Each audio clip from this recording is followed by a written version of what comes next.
So here's an update on my John Deere lawn tractor.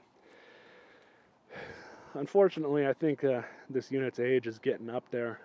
I've had to do a few repairs since the last video I did on this, which was predominantly me just bypassing all the safeties, because so you start having to deal with a lot of stuff like that. The plastics, the body, everything on this has just been getting older. You guys can kind of see things have just kind of broken. And here you can kind of see a bit of a redneck fix I did. This thing had completely come off, and I didn't know until I had opened the hood up one day, and it actually kind of did damage with. But the two tangs here and there and back over here completely broke off. So it was just hanging on there by this one. So I was able to get that fixed back up and repurposed. You don't want to run one of these without the hood on, much less this intake air guide, because you really run the risk of overheating the engine, especially if it's under load and you're out mowing and whatever. I also had to put another battery in from my hoard of batteries. The other one that I had completely took a shit, so I had to throw this one in. The other one wouldn't even accept a charge. I tried the trickle charger a couple times. I was cutting the grass one day a few weeks ago, and all of a sudden I lost all power to the blades. The clutch was fine. I checked that really quick and it was working like it should, but I get it back and this spring had completely broken off.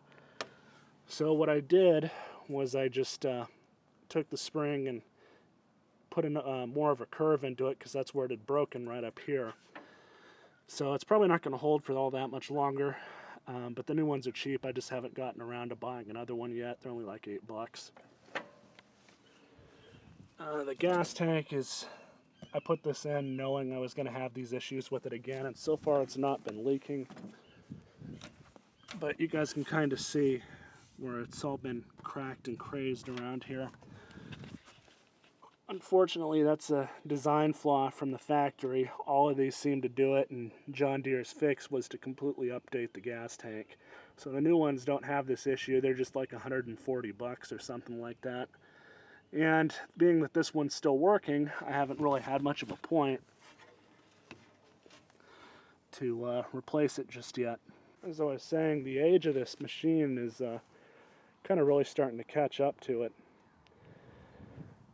There's just lots of little things that are going wrong here and there, and none of it's been overtly major. I mean, aside from the seat safeties, which really the only fix at this point was just to bypass all those, because when you start messing with the wiring and trying to fix these, you often have other issues, so it's easier just to isolate it and kind of take it out of the system. But everything else on it's been okay. This new battery in it should start right up.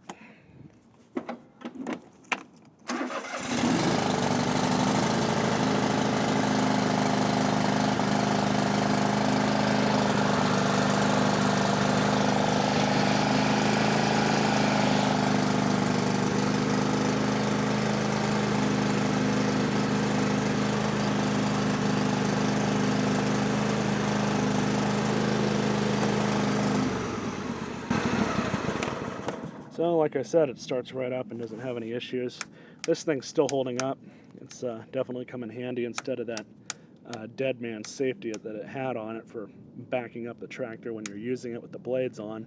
That got really annoying, having to press that thing over and over again, so I just took it out. I think I showed that in the video for the safeties, but this is actually from a vacuum cleaner of all things, and it just went in perfectly. I kind of knew it would. But other than that, this thing's still working. It kind of comes in handy. And as far as I can tell, it's reading the correct voltage too. So the new tires are doing fine as well. Haven't even had to put any air in them. I think I did actually, I just can't remember. But they've been holding up just fine. But anyways, I hope you guys enjoyed this video. And stay tuned for more.